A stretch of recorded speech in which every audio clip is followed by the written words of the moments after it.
Today I'm in the kitchen and excited to share a new recipe with you.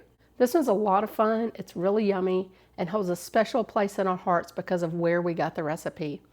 Today I'm making strawberry pizza. Hi, my name's Laura, and I hope you'll make yourself at home while I make some strawberry pizza. Here is what we're going to need for our strawberry pizza. So in the back here we've got some flour and butter and pecans.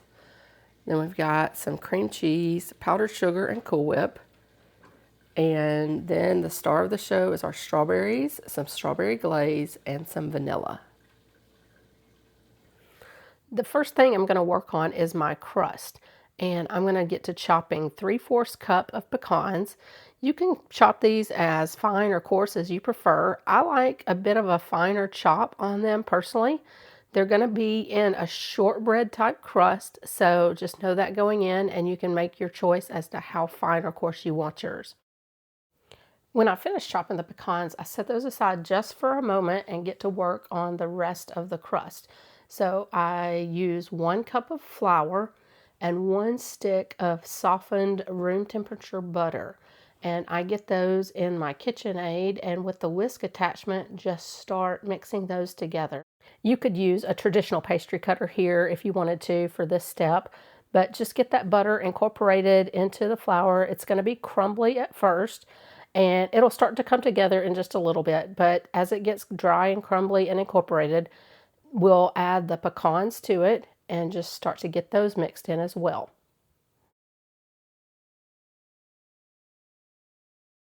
At this stage, I turn my mixer on the lowest setting just to get those pecans incorporated. And you can see a difference here that the butter has really begun to incorporate into the flour, and so it is time to get this crust into the pan. Now, you could put this in a traditional 9x13 baking pan. I like to do this on a pizza stone because then I don't feel like I have to worry about getting it pressed evenly into that entire 9x13 space. And if I do this as a circle, as you see me doing here, I can just press it out until I get the thickness I desire, and then it's done. And you'll see here, as I do begin to get it pressed out to where I like it, I use one hand to kind of form the edge of the pizza, and I just do this to try and get a little bit nicer rounded edge and make it a little bit cleaner. Now, if you or someone in your house has an aversion or allergy to nuts, there's no reason why you can't leave those out. You can just make this crust with just the flour and butter. It will turn out just fine. The pecans is totally just a preference thing. In fact, if I didn't already have them in my cabinet, I would not have gone to the store to get them for this recipe. I would have just made it without them. So just know it's simple enough to omit those if you need to or want to. And you see I'm finishing up the last of the edge to this crust, and then we're going to get ready to bake it in the oven. And this is the only portion that requires any cooking or baking. The rest of it is a no-bake recipe.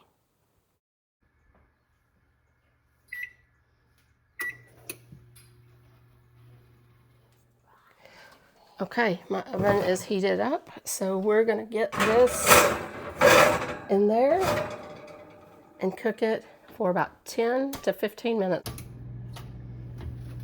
Okay, it's been about 15 minutes. It's probably hard to tell on the camera, but the edges are golden brown.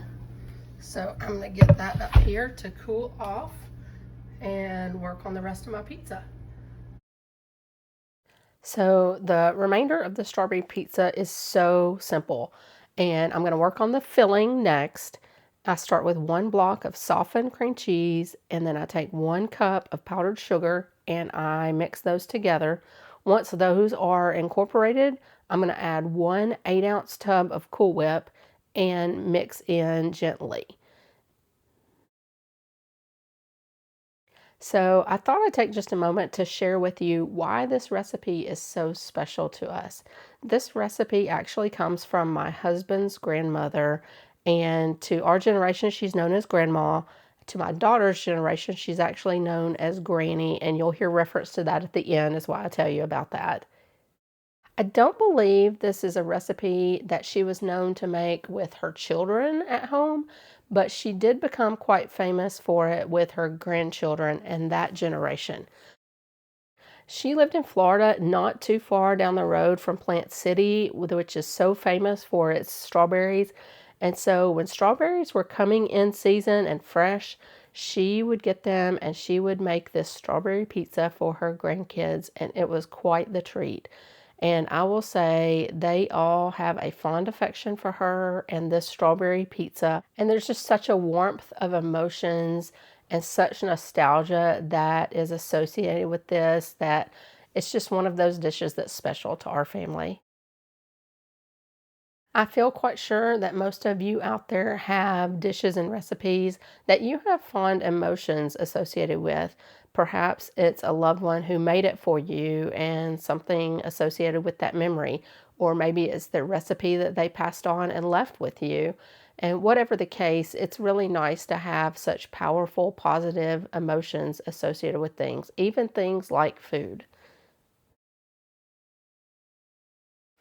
Now, you see, I am working on the strawberries, and what I do after I top them, I do stand them on end, really on their tops, so to speak, and then I slice downward. And what I'm trying to do is get a nice, consistently thick slice. I want that to be about the same thickness all the way around. Now, you do not have to do this. You don't have to cut them this way. You can honestly cut them however you want for the pizza. I'm doing this for looks. So this is just for aesthetic purposes. But I will say that in some ways it's a little simpler to just dice them or quarter them or whatever size preference you want your strawberries to be. Just cut them up into that size, and then you can just mix them in with the strawberry glaze. But if you do it for aesthetics, you're not going to have the benefit of being able to mix them in with the glaze. You'll see that in just a moment. So the crust does need to cool down completely before you begin this next step. But once it has had a chance to do that, then you take your filling and just spread it out as evenly as you can on top of the crust. Now, I ended up having a little extra filling, so full disclaimer, you might have that yourself. No problem there. I just put that in the refrigerator, and that works pretty well with some of the strawberries that were left as well. It just makes a nice little fruit and dip combination, to be honest. But get the filling as thick as you want it and spread it out on the pizza crust. And then you see I am moving on to the strawberries. And because I am doing it for looks, as I mentioned, I am going to place those neatly and arrange those on the pizza. I will say this does make for very lovely pizza, but if you do choose to go the other way, if you want to just dice your strawberries up, this is where you would take your glaze and your vanilla and mix them together and then add your strawberries into the mixture and just get them thoroughly incorporated. And then you would just spread it out nice and gently on top of the filling. This is a fun dessert anytime, but especially good when you can find strawberries at their peak. Obviously, that's the best. But this would be a pretty fun dessert at Valentine's Day if you do slice the strawberries this way, because as you see, they kind of take on the shape of a heart. So it would be a really fun dessert idea to make at Valentine's Day. So now that I've finished placing my strawberries, I'm going to take that glaze and just kind of put dollops around so that it makes it a little bit easier for me to spread out. It wasn't too bad to spread over the strawberries as opposed to mixing them all together. Now, I will say this, full disclosure, I completely forgot to put the vanilla in because I handled it this way. I did not realize it until I had completely spread all of that glaze out. And so I did take my vanilla, I did this off camera, but I did take my vanilla and just sprinkled a little bit and kind of swirled it into the top. But Not the biggest deal in the world, not the worst thing to leave out, but I think it would have had slightly better flavor overall had I mixed that full teaspoon of vanilla in that the recipe calls for, as opposed to the little sprinkle here and there. But nonetheless, I get the glaze spread out, and you see it's just a really beautiful, fun dessert. Now, I did put this in the refrigerator to chill for a couple hours before we cut into it. You could eat it at room temperature like this, but it is going to be better chilled. And obviously that is going to be how you need to store it. But you see here the finished result, this beautiful strawberry pizza. Okay, no more waiting. Time to cut into this strawberry pizza.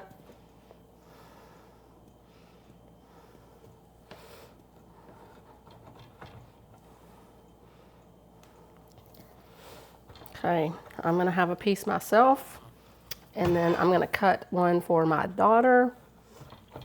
This will be her first time ever having this, so.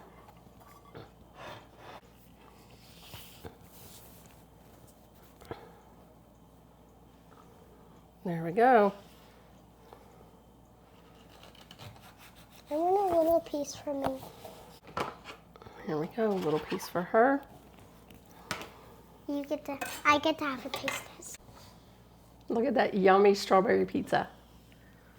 Okay, here we go. You gonna taste yours too at the same time? No.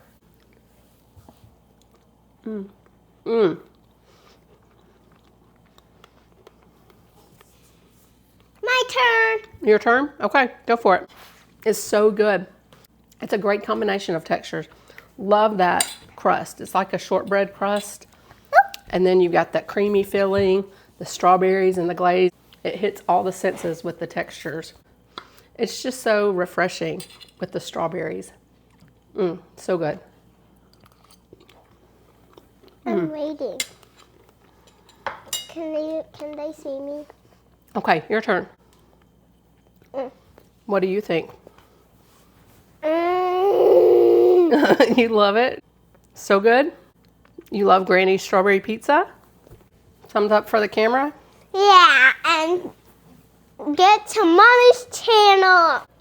Thank you guys for being here. I appreciate you watching. I hope you'll give this a try. This is a fun one. We are definitely going to enjoy it around our house today and in the next few days, actually. So thank you so much.